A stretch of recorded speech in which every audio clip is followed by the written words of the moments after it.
So if you're a slide counter, we are going to finish this part. It's the end of part 3, 4. And we're going to get to the first problem into the next, 4, part 4. We're going to get to the first problem in the next part. So we just kind of keep building on what we've been talking about.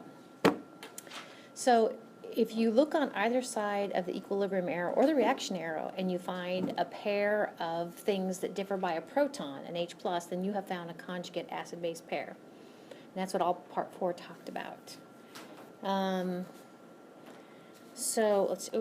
wanted to emphasize this. Now, kind of from left to right, what you should see on the right side, on the product side, is the weaker. It goes from strong to weak. It'll never go from weak to strong. Okay, so kind of keep that in mind as we look at these examples. So hopefully in Unit 4 now, these should ring some bells. HCl is one of your strong acids to memorize. It's hydrochloric acid. NaOH is the salt, hydroxide salt, so that's a strong base. And then we have kind of an exchange reaction happening here. It's exchange / acid-base chemistry. Are you going to go to the next one? Okay.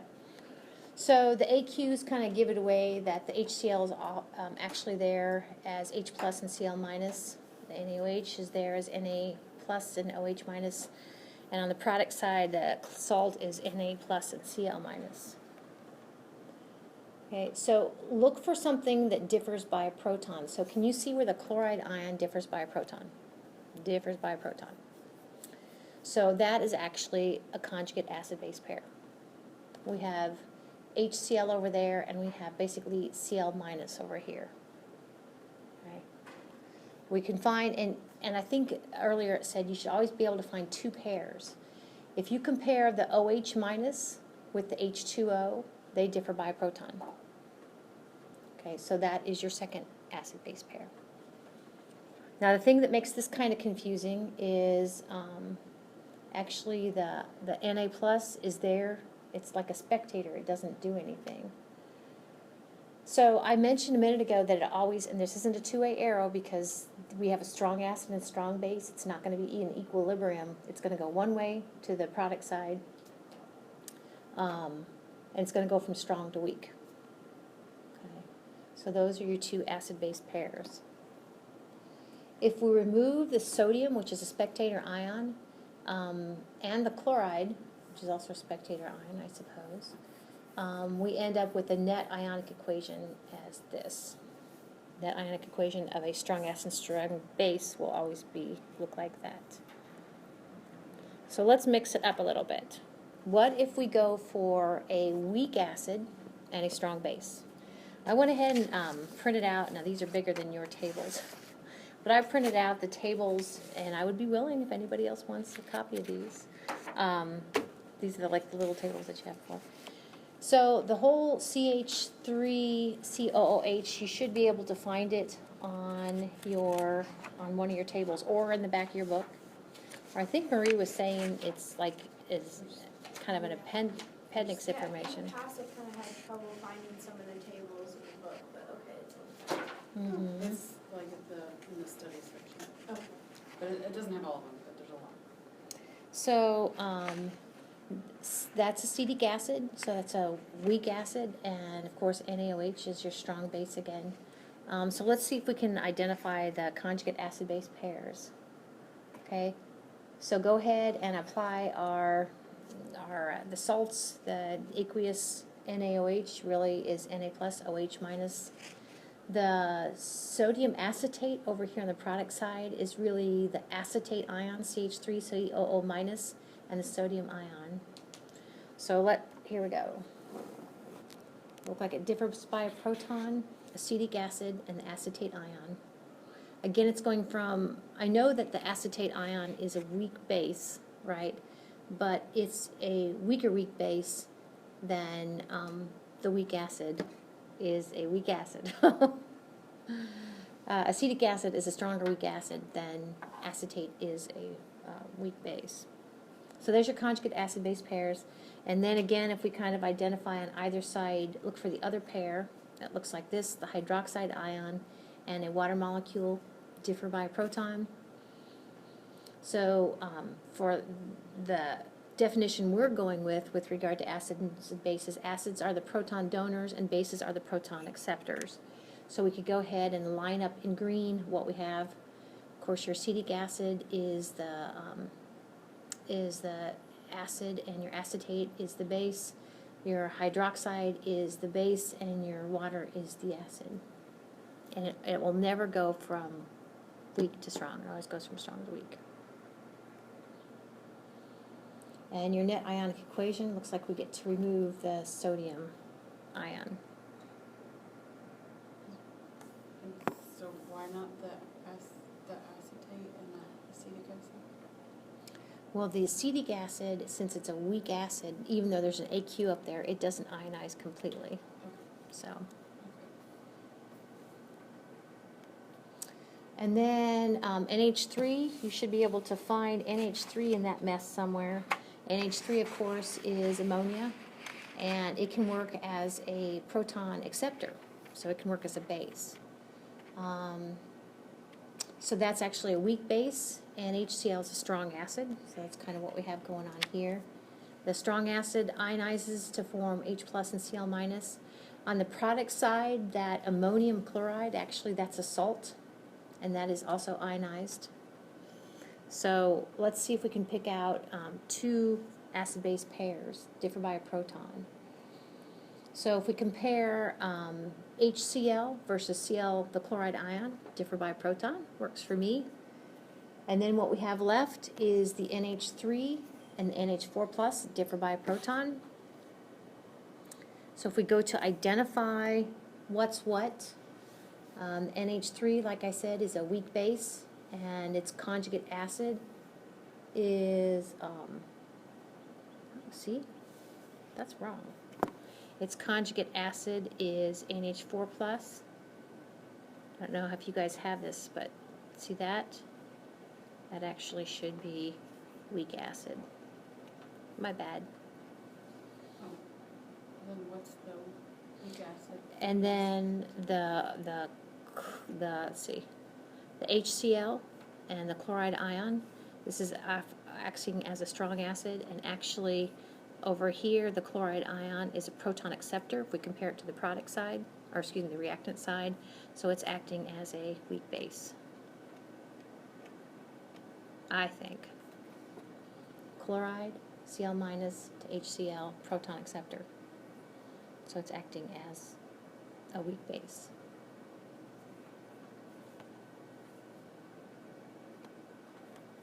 Because if I leave it like this, look, my conjugate acid-base pairs, I have weak base, and strong acid and weak acid.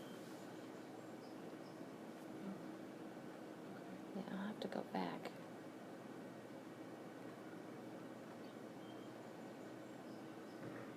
So see, it's always acid-base pairs. Okay. Yep. So my slider is just goofy, wrong. Okay. So the net ionic equation looks like, again, we can remove the chloride ion. So it looks like this. I think with the net ionic equation, it's hard to identify your conjugate acid-base pairs, I think. So let's take a look at these and see what we got. I found these. I don't know if I marked them though. Yeah, I did.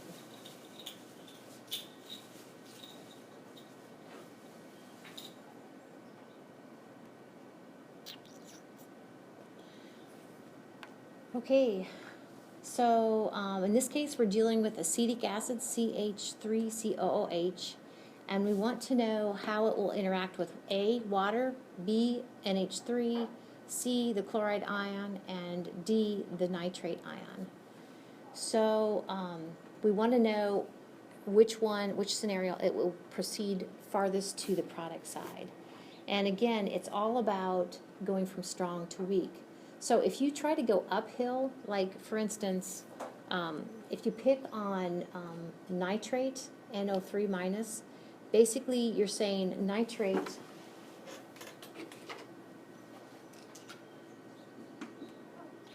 I got new markers, you know, that doesn't look very good. This is acetic acid. If we go ahead and go nitrate and see what sort of, and we're not, this is gonna be a one-way chemical reaction. Do you think that this is going to donate a proton to this? If it donates a proton to the nitrate, on the product side, you get HNO3. And hopefully what you guys are thinking of, this actually is a strong acid. Okay, this right here, this would be going uphill.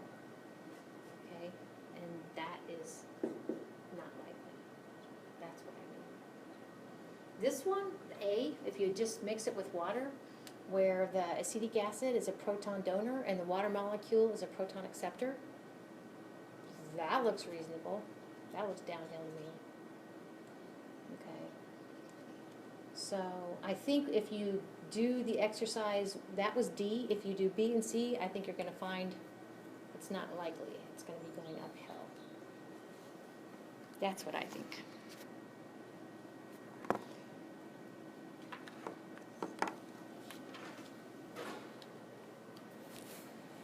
Okay, so the next one looks like this. Says you can use this table to answer these. There are 3 equilibria here, and they want to know which one is favored to go in the forward direction.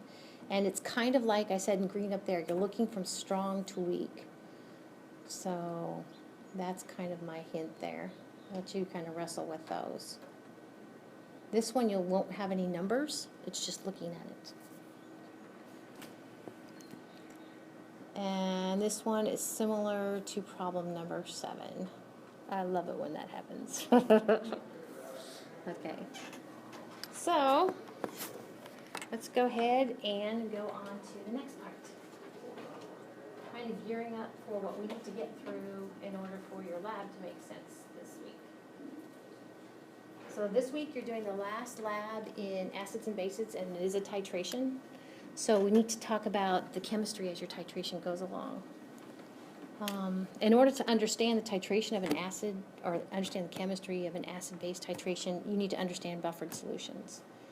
So Thursday in lab, we had the word buffered solutions came up when you calibrate your pH meter. Somebody makes up a pH 7 and gives it to you, and they're like, hey, this is a buffered solution. You're like, awesome, what does that mean? Well, a buffered solution means that that standard, it resists pH change. Our stomachs are buffered, okay, at a particular pH, which just means we could drink a little bit of hydroxide and it would be consumed. You know, it wouldn't turn basic on us, and we could actually drink more acid, and to a certain extent, the pH that our stomachs are at, which I believe is acidic, would keep its current pH. It resists pH change. So it's kind of cool.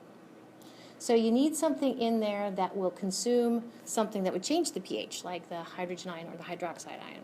So how can people then like become really sensitive to different kinds of things like coffee and more acidic things? Is it because they can consume too much? I don't know, or if their buffered system is kind of out of whack.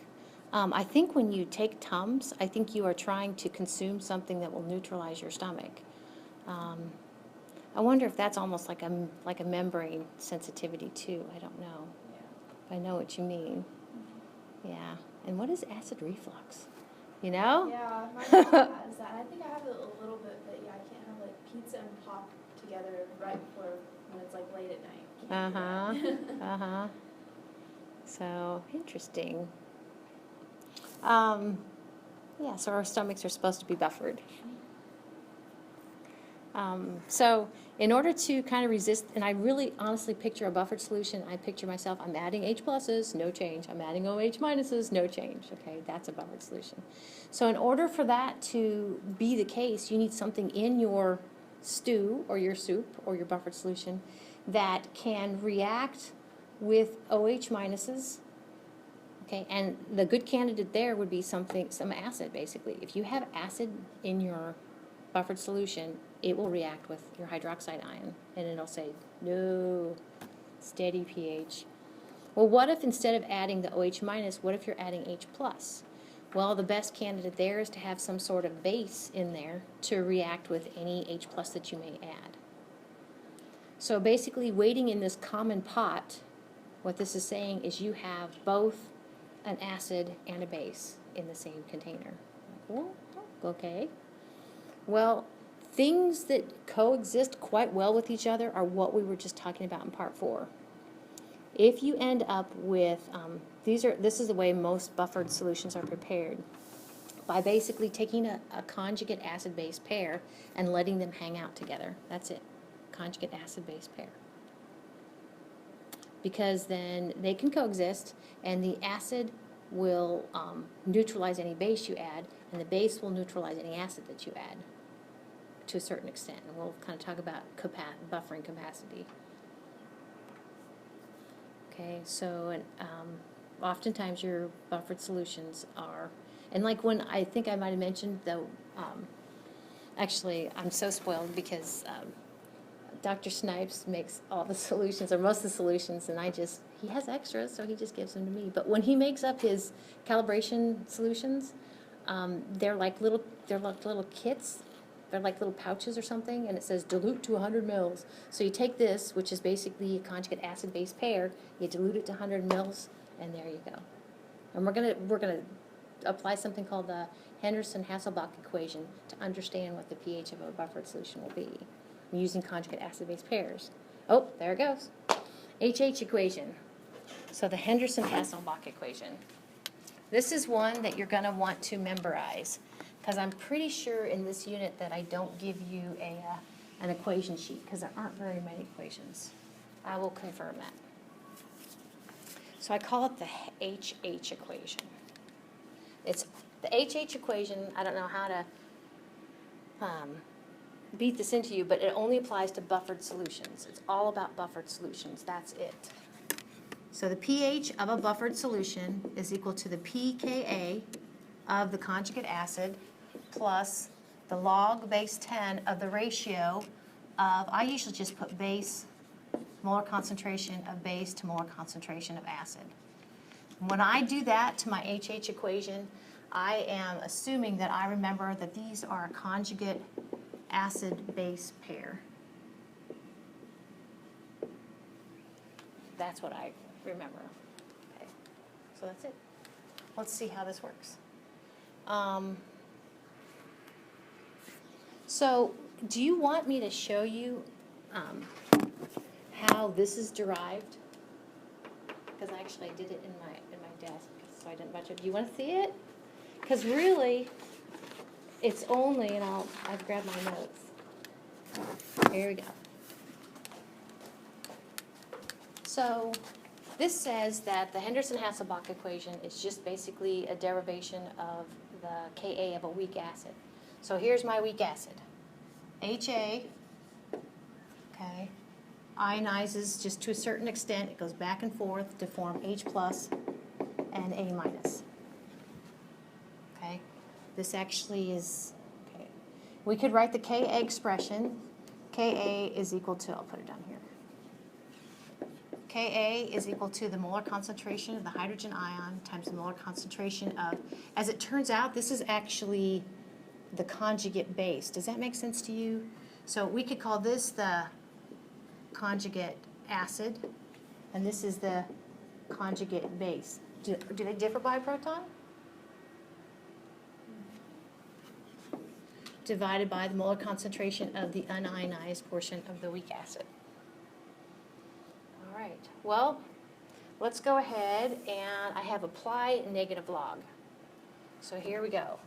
Negative log, oh, that breeze feels good, of Ka is equal to, I'm going to apply the negative log of this mess, but I'm going to kind of break it like this and make it into H plus times A minus over HA. So if I take the logs separately, I can, that's basically add the logs, okay? Negative log of the molar concentration of the hydrogen ion, negative log of the ratio of A to the ratio of HA. Huh. All right. Well, this here, negative log of Ka is pKa.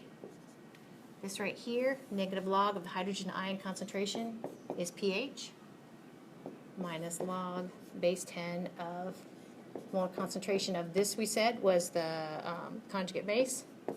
This is the conjugate acid. And I'm close. So to get it into that form, what I got to do is add log of A minus over HA to both sides. And rewriting it with pH over here, pH is equal to the pKa plus log A minus over HA. And again, this is your base, and this is your acid. But they're in a special relationship. It's not just any base or any acid. They're conjugate acid-base pairs. Isn't that fun? I hadn't done that for a few years, so I thought, what the heck. So there you go, the HH equation. Works for buffered solutions. The cool thing is it will tell you the pH of your buffered solution. Now there are some limitations on buffered solutions. They aren't magic.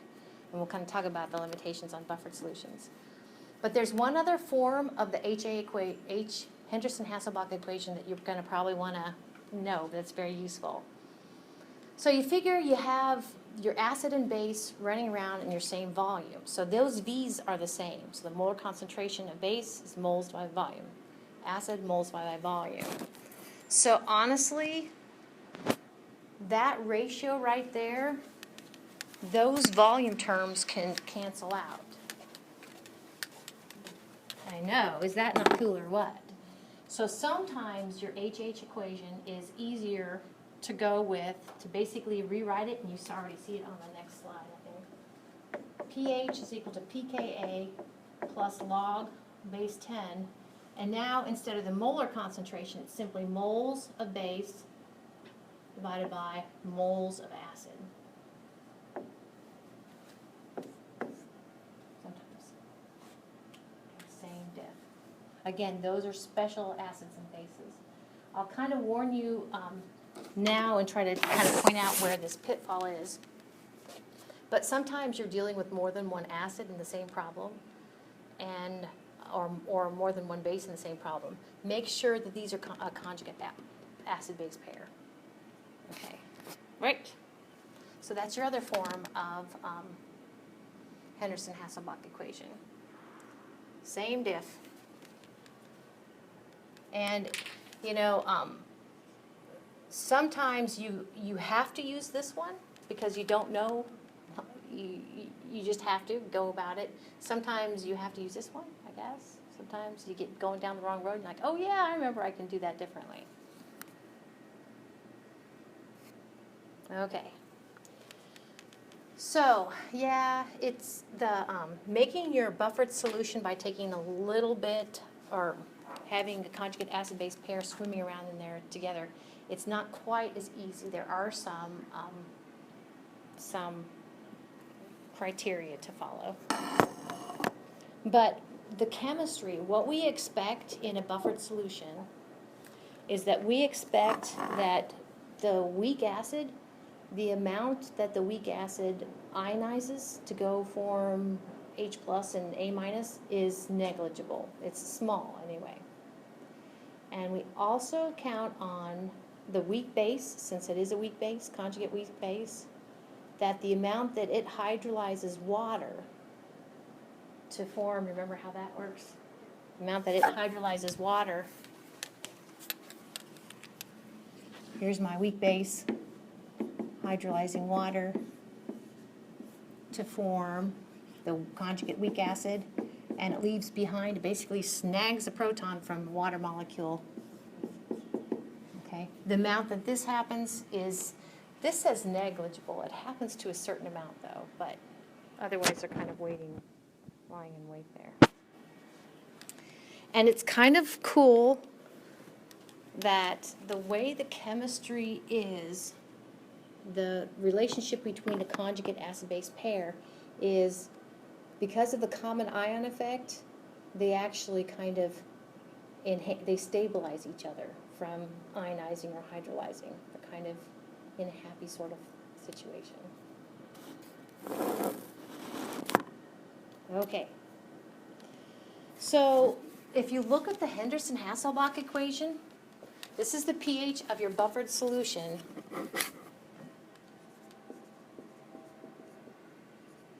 And it's buffered by the presence of a conjugate acid-base pair. Basically, the only thing that's driving this, you figure your pKa, that's constant. Remember, you get your Kas from a table. That's constant. So what's driving that is basically this ratio right here. Well, I should say it's this ratio and it's the pKa. That even though it's constant, that actually is a big player in what your pH is going to be. So the capacity, it's kind of like, if we go back to your stomach, you know, how well can it, and everybody's must be a little bit different, how well can it neutralize any acid coming in or any base coming in? That, to a greater extent, it has not only to do with this, but it has to do with this ratio, but it has to do with those molar concentrations too. So it's not just the ratio, it's also the molar concentrations. So buffer capacity is how much it will resist pH change when we start trying to monkey with it. When you start adding acid or base. How good is it at resisting that pH change?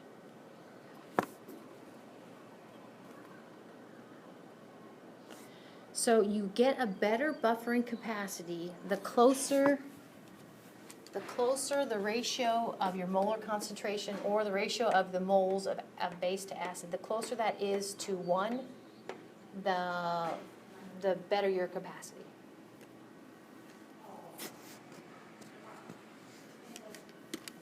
And like I said before, the larger the concentration, assuming that you increase the concentration of both acid and base, so your ratio remains 1, the better the capacity. So we're going to see this in kind of, maybe not today, but probably on Wednesday. What happens if this goes to 1, if the ratio of base to acid is 1, the log base 10, the log of 1 is 0. Log 1 is 0. So hold that thought. So I said the closer this is to 1, the ratio of the presence of your base and acid, the closer they are equal, right? The ratio is 1, the better buffering capacity. If this gets too crazy, so if this gets greater than 10, or if it is less than 0.1, okay, and that would be the ratio of the molar concentration of base to acid, then you don't have a very good situation. So there's not much of it's a little tight. So the best thing is it needs to be between 0.1 and 10 to have a decent buffering capacity. Ratio kind of. Yeah, I think it's the same thing because 10 or 1 over 10. Okay. So the Henderson-Hasselbalch equation, kind of two forms. They differ only by the ratio. In one case, it's the ratio of the molar concentration, and the other case is the ratio of the moles. But it's always base over acid. Okay? Okay. So let's just say that someone wants you to make up a standard pH solution. And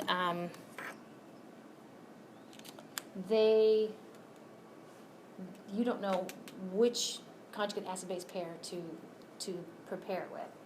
Well, if I said that the closer this is to 1, the better, and that makes this term 0, can you see where basically if you just kind of thumb down and look at the pKa's of the conjugate acids, that when you find a pKa that's similar to your target pH, you have found it. That's what this is saying. Okay, select a conjugate acid, okay, where the pKa is similar to your target pH. That's all that's saying. Target pH.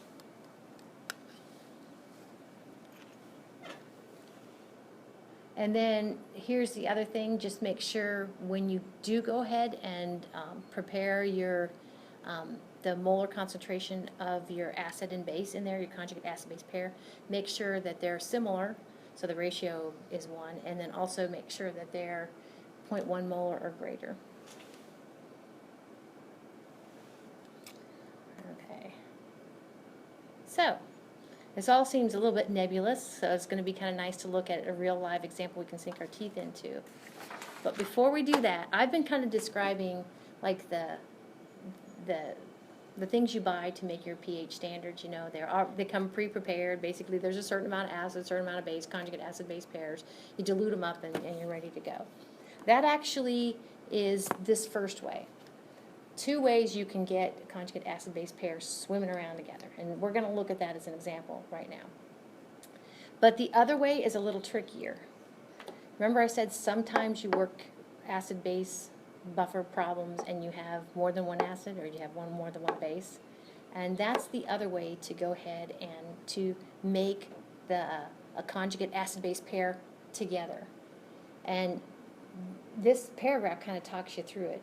But basically, you take a weak acid, okay, and if you want to force the weak acid to make some of its conjugate base, because it won't, because it's a weak acid, you actually go ahead and put in a strong base, and so you force it to go ahead and make some of its conjugate. And I'll show you how that works. Okay, and then the other one is if you have a weak base and you want some of its conjugate acid, you put in a strong acid and force it to do that. So we'll look at those examples maybe on Wednesday. So in the meantime, we'll look at that first one, where basically you're just making soup.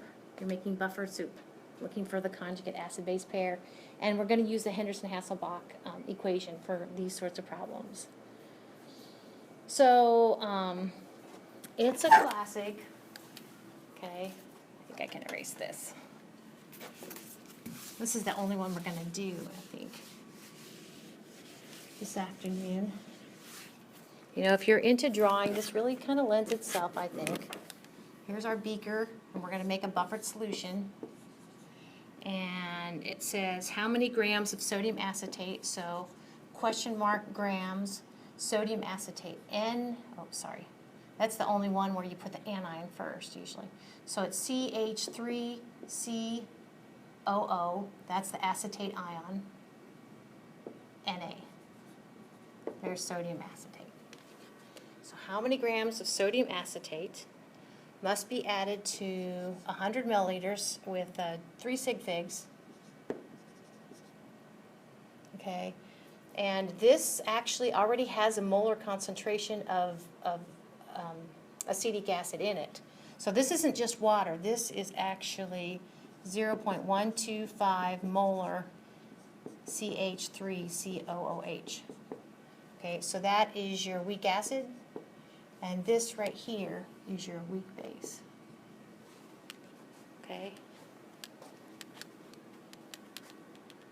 So I work this different ways. You know, there's definitely more than one way to skin this cat, but we're going to use the Henderson-Hasselbalch equation.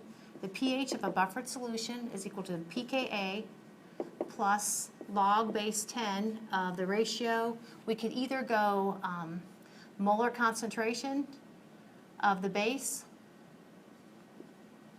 to molar concentration of the acid, these conjugate acid-base pairs, or we could do moles.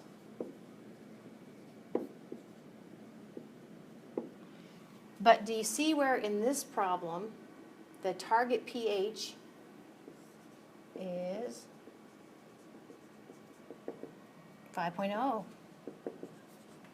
Okay, And does this make sense? I bet we could look up the pKa of acetic acid.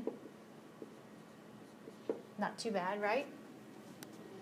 And then we're going to have to kind of, actually my notes say we're going to go with this one. Do you think we can get the moles of acid from the volume and molarity? This is our weak acid, volume and molarity.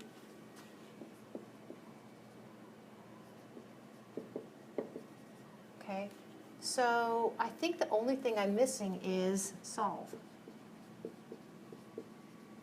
Now, it's a little bit of a pain in the patooey because we are basically taking the log of a ratio, and within that ratio we want to solve for the numerator, basically. So we'll have to kind of remember our law of logs. So I think, bless you, I think in my notes I rearranged the Henderson-Hasselbalch equation. So the Ka for acetic acid is given. This is from the table. I could look in my table here. I could come up with Ka of acetic acid, 1.8 times 10 minus fifth. And there are times when you know the Ka and you need to find the Kb. Do you guys remember if you have identified a pair that Ka times Kb is equal to Kw for aqueous, dilute aqueous solutions? So I don't think we need the Kb right now.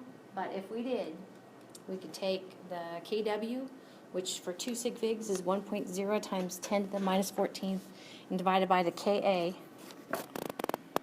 And around 2 significant figures, there's our Kb. Which I was thinking, when I get to this point in my lecture slides for this, I'm like, now why do I want Kb right now? And the answer is not very obvious to me. Because we can. In your homework, you're going to have to actually use this technique to go backwards. You have a Kb, but you need Ka. So, the homework. But, okay. So, kind of a quick check. Actually, we're going to need this pKa. Anyway, so pKa is 4.74. So just apply the p function. If you take negative log of the Ka, 1.8 times 10 negative fifth, you get 4.74. So is it close to the target? Yeah. So that's pretty good. So I'm going to show you rearranging the Henderson-Hasselbalch equation, but I know that sometimes when I work a problem like this, I don't rearrange it. I just kind of start plugging in and going for what I don't know. But if we rearrange this, trying to get to, again, the molar concentration or moles of base, we'll first rearrange it by just gathering the pH. That's our target pH. That's our 5.00. Our pKa, of course, that's our 4.74. Now, we ran into this before. Our unknown is balled up in a log function. So the next thing I'm going to do is basically take 10 raised to that power. So 10 raised to this power is equal to 10 raised to this power. And it looks like this. Where what's missing there is the law of logs. According to the law of logs, and logs don't lie,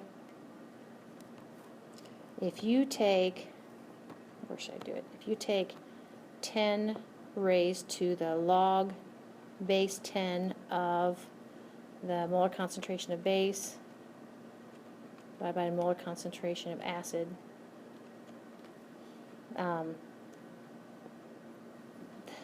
10 raised to the log base 10 of anything is that thing. And so that's actually where this term came from. Is equal to 10 raised to the quantity pH minus pKa. Again, it just seems odd because I know what pH is. I know what pKa is. So, feel free to don't do this. Okay. So, let me see. Oh, yeah. So here's where I go ahead and say, I could pretty easily come up with the moles, like I was telling you before. I can come up with moles of acid pretty easy, pretty darn easy. And actually, moles of base is pretty good, because you figure I'm after grams, so if I get moles, I can get to grams using the molar mass. So that's pretty good.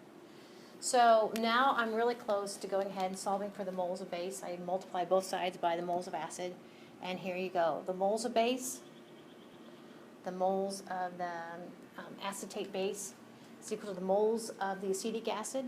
I get using volume times molarity times 10 raised to the quantity pH, our target pH, minus pKa, which we said was 4.74.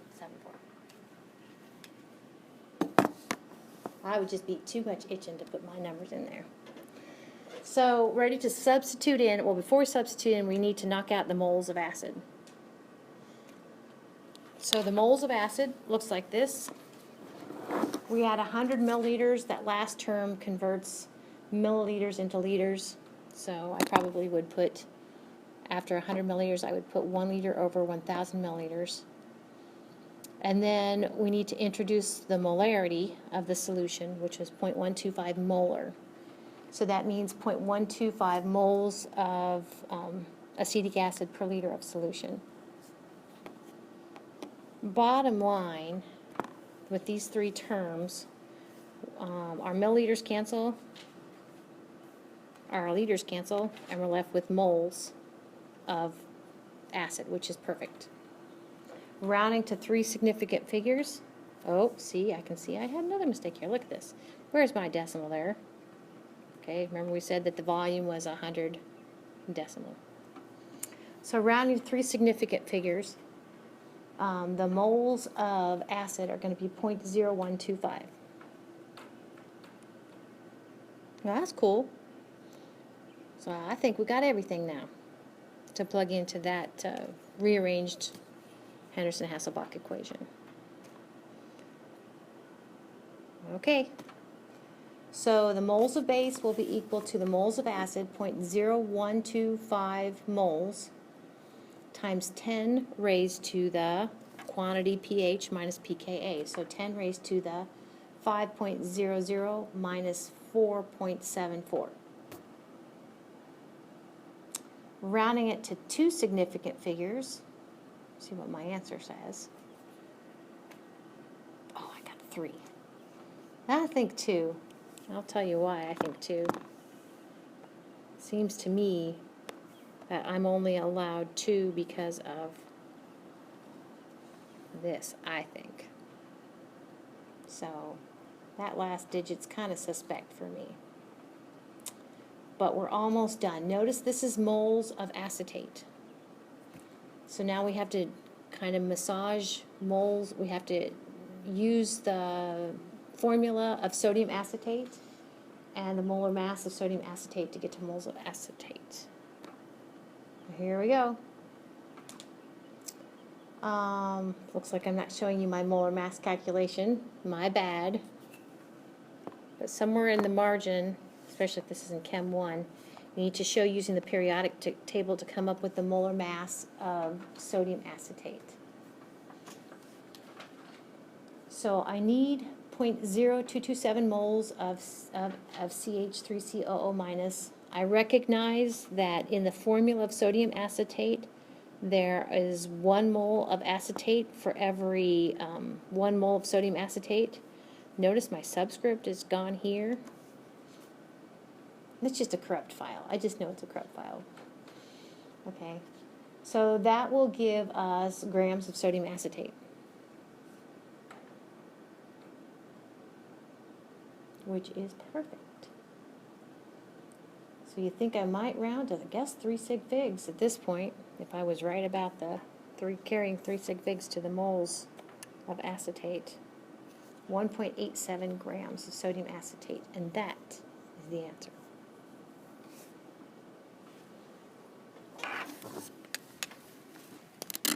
So do you see where basically we have a mixture? We had acetic acid, and then we just sprinkled it with acetate. Cool. So I'm gonna go ahead and bring these up and give you some hints for these. But these problems should be kind of like we just did.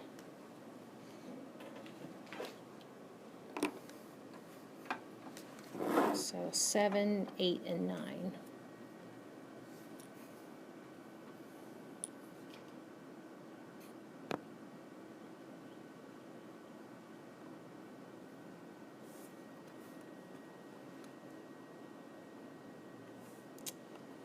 Oh, see, I didn't renumber them. I think it's right here. Oh, that wasn't it.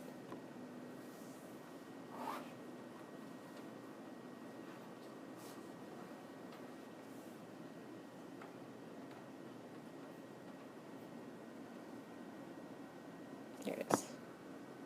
Okay.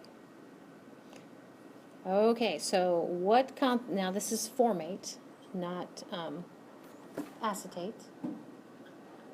But it's very similar. Look, we have formic acid, and we're going to add a certain amount of what needs to be the molar concentration, not moles, but molar concentration of the formate ion. There's our target pH.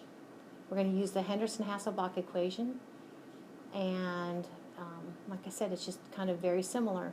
In this case, we're just going after the molar concentration of the HCOO minus. When you have everything else. I think that might be my only hint. Okay. The next one, oops. Okay. The next one, I thought I redid this one.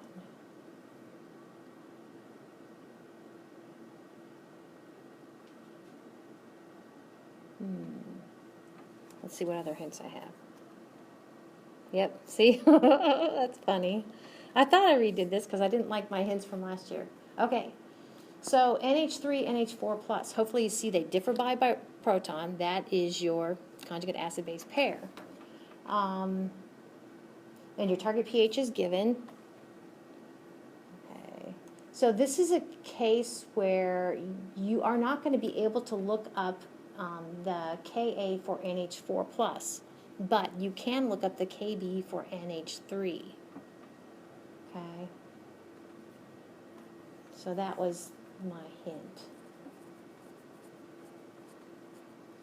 So you get your Ka from the, what did I say, Kb of NH3. Maybe that's the only hint I give you.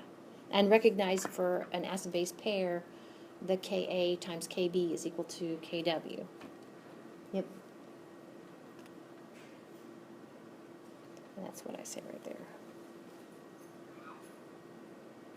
All right, smiley face. Last one. Use the Henderson-Hasselbalch equation.